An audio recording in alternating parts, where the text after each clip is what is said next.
70대 노인이 매일 수백만 원을 현금으로 지출하고 있습니다. 동네 사람들은 범죄 연루를 의심했습니다. 서울 강서구의 한 조용한 주택가. 매일 오후 3시가 되면 어김없이 나타나는 한 할머니가 있었습니다.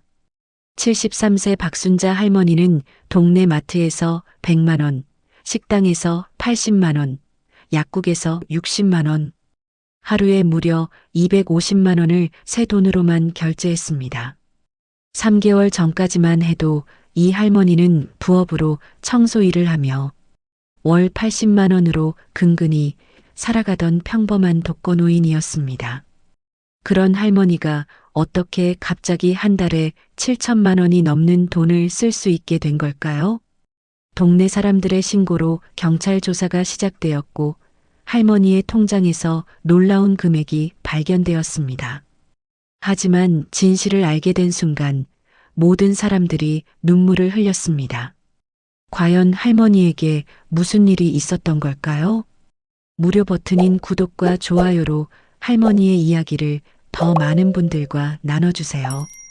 지금 듣고 계신 지역을 댓글에 남겨주시면 감사한 마음으로 인사드리겠습니다. 이야기 시작합니다. 2024년 5월 15일 수요일 오후 3시 서울 강서구 화곡동 우리마트의 자동문이 조용히 열렸습니다. 들어온 것은 작은 체구의 할머니였습니다. 파마한 흰 머리는 단정히 빗어 넘겼지만 어딘지 모르게 쓸쓸해 보였어요. 깔끔하지만 오래된 코트를 입고 낡은 핸드백을 꼭 끌어안고 있었습니다. 마트 사장 이동민은 계산대에서 할머니를 맞이했습니다. 이 동네에서 15년째 마트를 운영하고 있지만 이런 시간에 혼자 오시는 어르신은 드물었어요. 어서 오세요, 할머니. 안녕하세요. 저 부탁이 있는데요. 할머니의 목소리는 떨렸지만 의외로 또렷했습니다. 네, 말씀하세요. 도시락 재료를 좀 사고 싶어요. 많이요. 얼마나 많이 필요하세요? 할머니는 망설이다가 핸드백에서 작은 수첩을 꺼냈습니다. 거기에는 빼곡하게 메모가 적혀 있었어요. 50명분. 아니, 혹시 모르니까 70명분 정도요. 동민의 눈이 커졌습니다. 70명분이라니 웬만한 단체 행사가 아니면 개인이 주문할 양이 아니었습니다. 혹시 경로당이나 복지관에서 행사라도 있으세요? 아니에요. 그냥 제가 쓸 거예요. 이상한 대답이었습니다. 하지만 동민은 더 묻지 않았어요. 손님은 손님이니까요. 그럼 재료비가 꽤 나올 텐데요. 100만 원 정도는 각오하셔야. 괜찮아요. 할머니가 핸드백을 열었습니다. 그 안에는 깨끗하게 정리된 새 돈뭉치가 들어 있었어요. 5만 원권이 차곡차곡 쌓여 있었습니다. 동민은 깜짝 놀랐습니다. 이런 어르신이 현금으로 100만 원을 들고 다닌다고? 정말 100만 원어치 다 사시는 거예요? 네. 신선한 재료로 좋은 걸로 부탁해요. 할머니의 눈빛이 간절했습니다. 마치 누군가에게 꼭 좋은 걸 해드려야 한다는 듯한 표정이었어요. 동민은 직원들과 함께 장을 봐드렸습니다. 쌀, 야채, 고기, 반찬거리까지 정말 70명분이 넘는 양이었어요. 포장해서 어떻게 가져가실 거예요? 저기 밖에 차 있어요.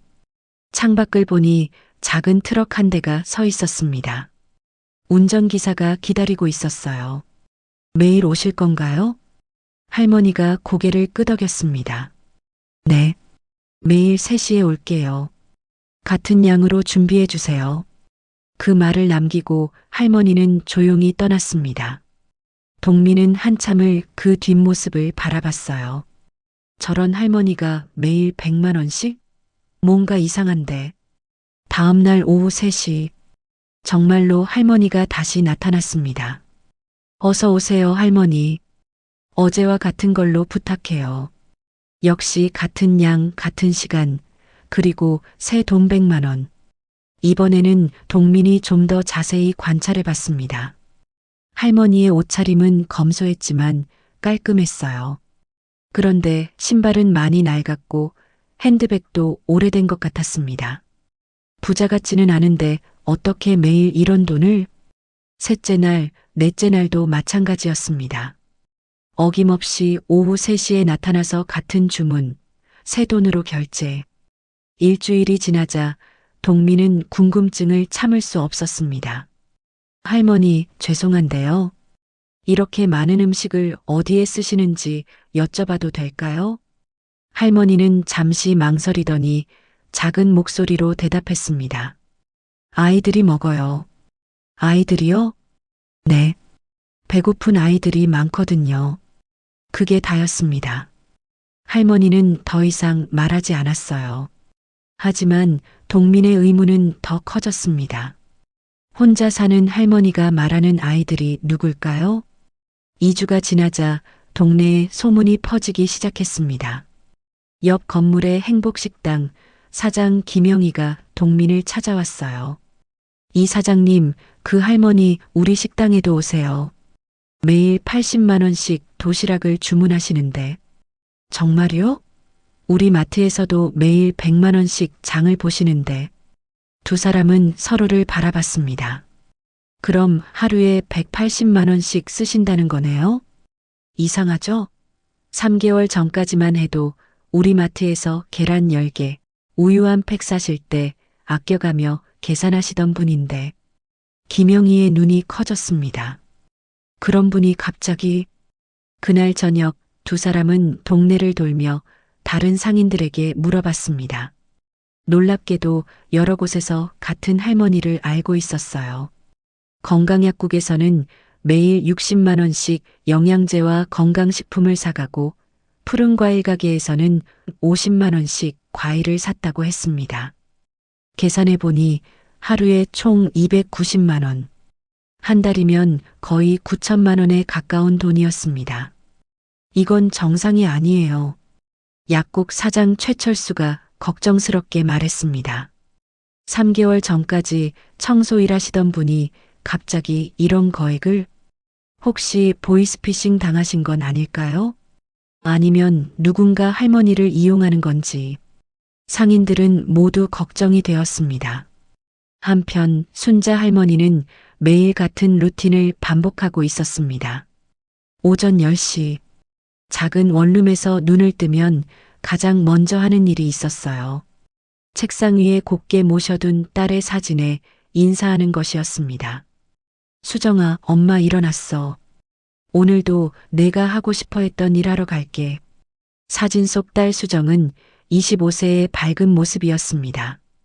간호대학을 갓 졸업하고 병원에 취직해서 신이 났던 때의 모습이에요. 할머니는 딸의 일기장을 폈습니다. 그 일기장은 이제 할머니의 매일매일을 이끄는 나침반이 되어 있었어요. 수정이 일기. 2023년 12월 15일 오늘 병원에서 어려운 환자분들을 많이 봤다. 치료비가 없어서 치료를 포기하시는 분들, 끼니를 굶는 아이들 이야기를 들으면 가슴이 아프다. 나중에 돈을 많이 벌면 그런 분들을 꼭 도와드리고 싶다. 특히 아이들. 배고픈 아이들만큼은 없었으면 좋겠다. 할머니는 딸의 글을 한 글자 한 글자 읽으며 눈물을 훔쳤습니다. 우리 수정이가 하고 싶어 했던 일들. 엄마가 다 해줄게. 오후 2시 30분. 할머니는 간단히 준비를 하고 집을 나섰습니다. 첫 번째 목적지는 화곡동의 쪽방촌이었어요. 거기에는 하루 벌어 하루 먹고 사는 일용직 아저씨들과 그 가족들이 살고 있었습니다. 할머니 오셨네요. 아이들이 할머니를 보고 달려왔습니다. 벌써 할머니가 오는 시간을 알고 기다리고 있었어요. 오늘도 맛있는 거 가져왔어요. 할머니는 트럭에서 따뜻한 도시락을 꺼내 아이들에게 나눠줬습니다. 할머니, 고마워요. 진짜 맛있어요. 아이들의 환한 웃음을 보며 할머니는 말했습니다. 많이 먹어라. 우리 수정이가 너희들이 배불리 먹기를 바랐거든. 수정이가 누구예요? 엄마의 딸이야. 하늘나라에 있어. 두 번째 목적지는 근처 독거노인 아파트였습니다. 거기서도 할머니는 영양제와 과일을 나눠드렸어요. 순자야, 이렇게 매일 와서 뭐 하는 거야? 돈이 얼마나 드는데. 괜찮아요. 우리 딸이 하고 싶어 했던 일이거든요. 하지만 할머니는 정작 중요한 것을 말하지 않았습니다. 이 모든 돈이 어디서 나온 것인지를요. 시간을 되돌려 2024년 2월 14일. 수정이가 세상을 떠난 지 6개월이 지난 날이었습니다. 순자 할머니는 딸의 방을 정리하고 있었어요. 차마 손대지 못했던 딸의 물건들을 하나씩 정리하면서 눈물을 흘리고 있었습니다. 그때 딸의 책상 서랍에서 예상치 못한 것을 발견했습니다. 작은 투자증권 봉투였어요. 이게 뭐지? 봉투를 열어보니 주식거래 내역서가 들어 있었습니다. 그리고 딸의 손글씨로 쓰인 메모가 있었어요. 엄마께 만약 이 주식이 오르면 꼭 엄마 여행 보내드리고 싶어요. 그리고 제가 하고 싶었던 일들도 함께 해주세요. 사랑해요. 수정 올림. 할머니의 손이 떨렸습니다. 딸이 간호사 월급을 모아서 주식에 투자한 것이었어요. 300만 원이라는 적지 않은 돈이었습니다. 궁금해진 할머니는 증권회사에 전화를 걸었습니다. 여보세요. 제 딸 이름으로 된 계좌가 있는지 확인해 주실 수 있나요? 몇 분 후 놀라운 소식을 들었습니다. 어머님, 따님의 주식이 크게 올라서 현재 평가 금액이 15억 7천만 원입니다. 할머니는 전화기를 떨어뜨릴 뻔했습니다. 15억? 수정이가 남긴 300만 원이 15억이 되었다고? 할머니는 그날 밤 잠을 이루지 못했습니다. 그리고 딸의 일기장을 다시 펼쳐봤어요. 딸이 하고 싶어 했던 일들.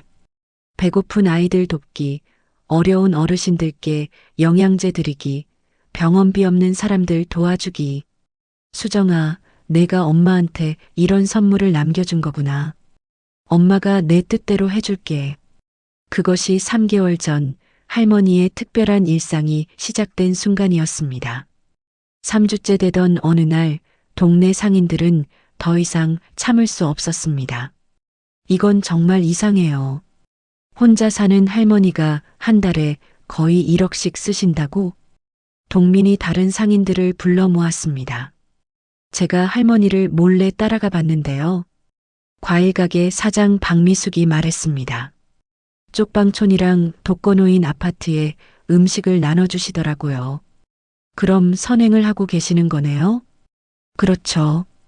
근데 문제는 그 돈이 어디서 나온 거냐는 거예요.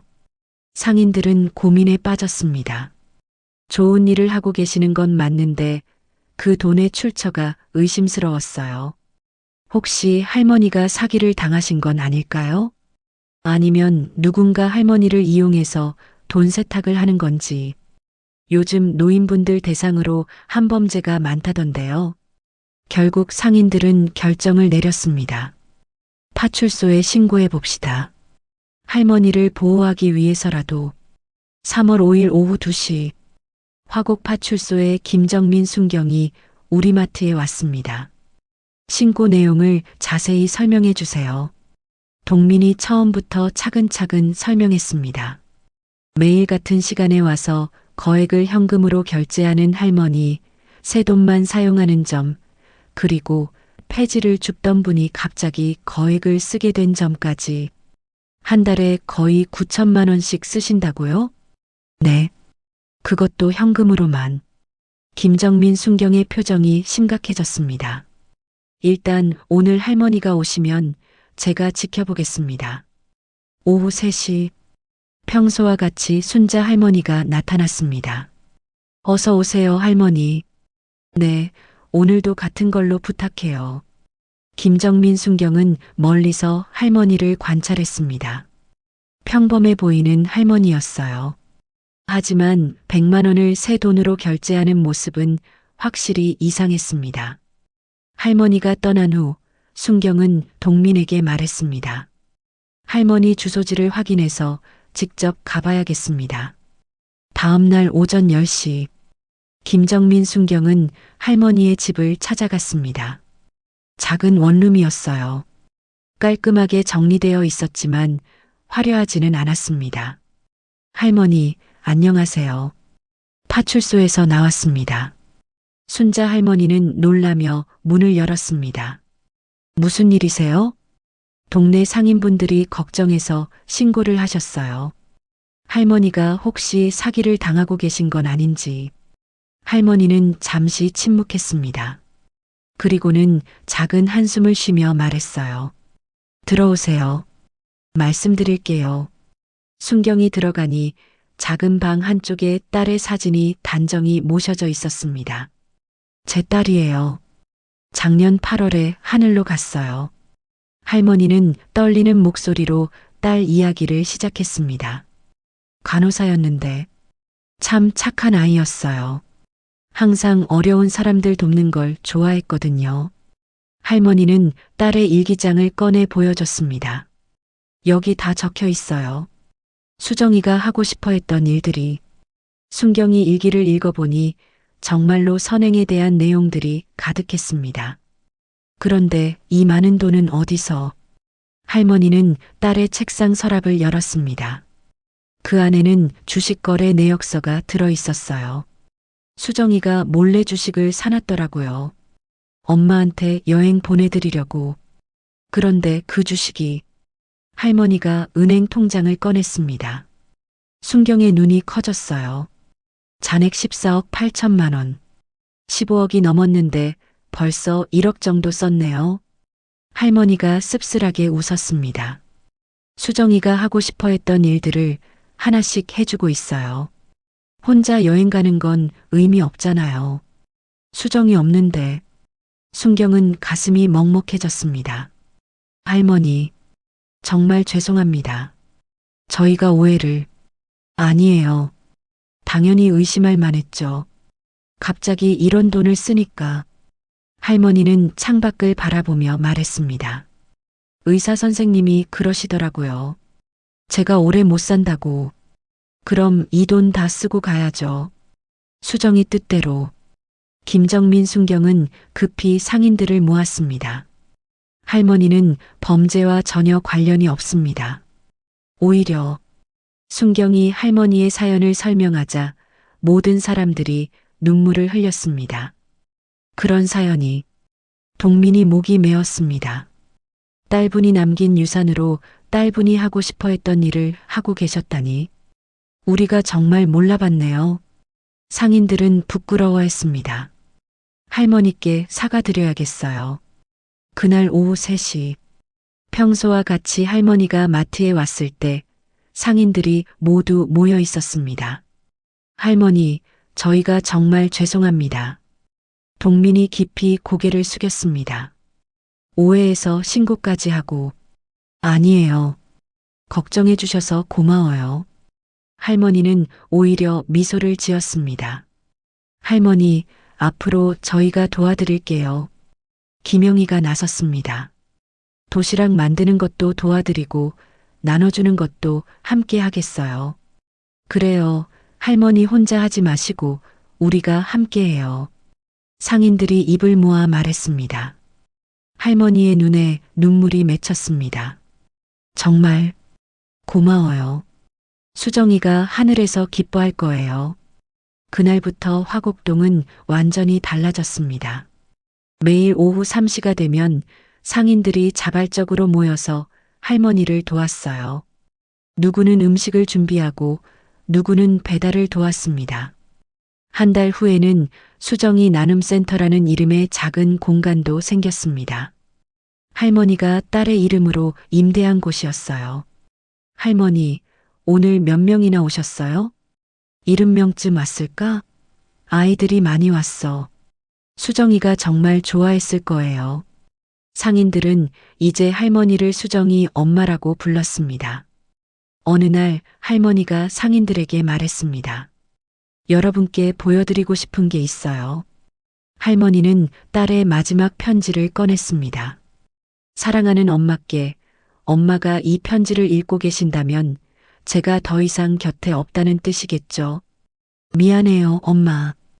효도도 제대로 못하고 먼저 가서. 하지만 엄마, 제가 작은 선물을 준비했어요. 제 적은 월급으로 모은 돈으로 투자를 해뒀거든요. 만약 그 돈이 불어났다면 꼭 엄마가 좋아하시는 일에 써주세요. 그리고 제가 하고 싶었던 일들도 함께 해주시면 좋겠어요. 엄마 혼자 여행 가시는 것보다는 어려운 사람들과 함께 나누는 게 더 의미 있을 거예요. 사랑해요, 엄마. 항상 건강하세요. 수정 올림. 모든 사람들이 울었습니다. 수정이가 정말 똑똑한 아이였네요. 마지막까지 엄마 생각을. 할머니가 말했습니다. 수정이가 마지막까지도 다른 사람들 생각을 했어요. 그래서 엄마도 수정이 마음대로 해주려고요. 그로부터 1년이 지났습니다. 화곡동 수정이 나눔센터는 이제 지역의 명소가 되었어요. 매일 100명이 넘는 사람들이 찾아와 따뜻한 식사를 하고 갔습니다. 순자 할머니는 많이 야위었지만 표정은 전보다 훨씬 밝아졌어요. 할머니, 오늘 기분이 좋아 보이세요. 동민이 말했습니다. 수정이 생일이거든요. 26번째 생일. 할머니는 딸의 사진 앞에 작은 케이크를 놓았습니다. 수정아, 엄마가 내일 많이 했지? 배고픈 아이들 3만 명이 넘게 밥 먹었어. 어려운 어르신들 2,000분도 도와드렸고, 상인들이 모두 모여서 수정이의 생일을 함께 축하해드렸습니다. 수정이가 정말 자랑스러워할 거예요. 그럼요. 이렇게 많은 사람들이 수정이 덕분에 행복해졌는데, 할머니는 지갑에서 작은 종이를 꺼냈습니다. 이거 의사 선생님이 주신 건데요. 그것은 진단서였습니다. 할머니의 병이 많이 좋아졌다는 내용이었어요. 스트레스가 많이 줄어서 그런가 봐요. 이제 3년은 더 살 수 있다고 하시네요. 모든 사람들이 기뻐했습니다. 정말 다행이에요. 수정이가 하늘에서 도와주신 거예요. 할머니는 딸의 사진을 바라보며 말했습니다. 수정아, 엄마가 조금 더 살아서 내일 더 많이 해줄게. 그리고 할머니가 상인들을 바라봤습니다. 이제 혼자가 아니야. 이렇게 좋은 분들이 함께 해주시거든. 6개월 후 순자 할머니는 특별한 발표를 했습니다. 여러분께 말씀드릴 게 있어요. 나눔센터에 모인 사람들이 할머니를 바라봤습니다. 수정이가 남긴 돈으로 이곳에 영구히 나눔센터를 만들려고 해요. 제가 세상을 떠나도 계속 운영될 수 있게. 할머니는 법률사무소에 가서 정식으로 재단을 만들었습니다. 수정이 나눔재단이라는 이름으로요. 할머니 돈이 얼마나 남았어요? 김영희가 궁금해했습니다. 12억 정도 남았어요. 이 돈으로 100년은 운영할 수 있을 거예요. 사람들은 감탄했습니다. 수정이가 정말 대단한 선물을 남겨줬네요. 한 사람의 작은 투자가 이렇게 많은 사람들을 행복하게 만들다니. 할머니는 딸의 사진을 쓰다듬으며 말했습니다. 수정아, 내가 남긴 건 돈이 아니라 사랑이었구나. 엄마가 이제야 알겠어. 수정이의 이야기는 지역 신문에 실리면서 전국적으로 알려지게 되었습니다. 딸의 마지막 선물로 시작된 나눔의 기적이라는 제목의 기사였어요. 기사를 본 사람들이 전국에서 찾아왔습니다. 저희도 우리 동네에 이런 센터를 만들고 싶어요. 부산에서 온 한 시민이 말했습니다. 저희 아이가 수정이 언니처럼 되고 싶다고 해요. 대구에서 온 가족도 있었어요. 할머니는 이런 사람들을 만날 때마다 같은 말을 했습니다. 거창한 건 필요 없어요. 그냥 주변에 어려운 사람 한 명만 도와주세요. 그게 수정이가 바랐던 거예요. 1년 후에는 전국에 27개의 수정이 나눔센터가 생겼습니다. 모두 자발적으로 만들어진 것들이었어요. 2년이 더 지났습니다. 순자 할머니는 78세가 되었지만 여전히 건강했어요. 매일 나눔센터에 나와서 사람들을 맞이했습니다. 어느 봄날 할머니는 딸의 무덤을 찾았습니다. 수정아, 엄마 왔어. 무덤 앞에는 수정이가 좋아했던 하얀 장미가 피어 있었어요. 내가 남긴 돈으로 지금까지 10만 명이 넘는 사람들이 도움을 받았어. 배고픈 아이들, 아픈 어르신들, 어려운 가정들. 할머니는 딸의 사진을 꺼내 무덤 앞에 놓았습니다. 그리고 말이지, 엄마가 이제 외롭지 않아. 함께 해주는 사람들이 이렇게 많아졌거든. 바람이 불어 장미꽃잎이 흩날렸습니다. 수정아, 고마워. 정말 고마워. 내가 엄마한테 준 마지막 선물이 이렇게 많은 사람들을 행복하게 만들었어.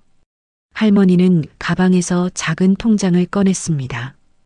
이제 8억 정도 남았는데 엄마가 조금 더 오래 살아서 다 써야겠다. 내 뜻대로. 그날 저녁 할머니는 나눔센터에서 마지막 일기를 썼습니다. 수정이에게 엄마가 내 덕분에 이렇게 의미 있는 삶을 살고 있어. 처음에는 내가 없어서 어떻게 살아야 할지 몰랐는데 내가 남긴 선물 덕분에 매일이 보람 있고 행복해. 많은 사람들이 너를 기억하고 있고 내 이름으로 계속 좋은 일들이 일어나고 있어. 엄마는 정말 자랑스러워. 이렇게 착한 딸을 둔 게 내 인생 최고의 축복이야. 사랑해, 수정아. 엄마가. 할머니는 창밖을 바라봤습니다. 별이 유난히 밝게 빛나고 있었어요. 마치 수정이가 엄마를 향해 웃고 있는 것 같았습니다. 순자 할머니의 이야기는 아직도 계속되고 있습니다. 화곡동 사람들은 말합니다. 수정이 덕분에 우리 동네가 이렇게 따뜻해졌어요. 한 사람의 사랑이 이렇게 많은 사람들에게 전해질 줄 몰랐어요. 가끔 할머니에게 묻는 사람들이 있습니다. 수정이가 투자한 주식이 뭐였는지 궁금해요. 할머니는 미소를 지으며 대답합니다. 중요한 건 주식이 아니에요. 수정이의 마음이죠. 다른 사람을 생각하는 따뜻한 마음 말이에요. 그리고 덧붙입니다. 여러분도 주변의 어려운 분들을 한번 둘러보세요. 거창한 건 필요 없어요. 작은 관심, 작은 도움이면 충분해요. 그게 진짜 수정이가 바랐던 거거든요. 오늘도 화곡동 수정이 나눔센터에는 많은 사람들이 찾아옵니다. 배고픈 아이들, 외로운 어르신들, 어려운 이웃들, 그리고 그들을 맞이하는 순자 할머니의 얼굴에는 언제나 평안한 미소가 있습니다. 딸이 남긴 마지막 선물이 얼마나 큰 기적을 만들었는지 아는 엄마의 미소입니다. 사랑은 결코 죽지 않습니다. 그리고 진정한 사랑은 더 많은 사랑을 만들어냅니다. 수정이의 사랑이 그랬듯이 구독과 좋아요로 더 많은 감동 스토리를 함께 나누어요. 여러분 모두에게 따뜻한 하루가 되기를 바랍니다.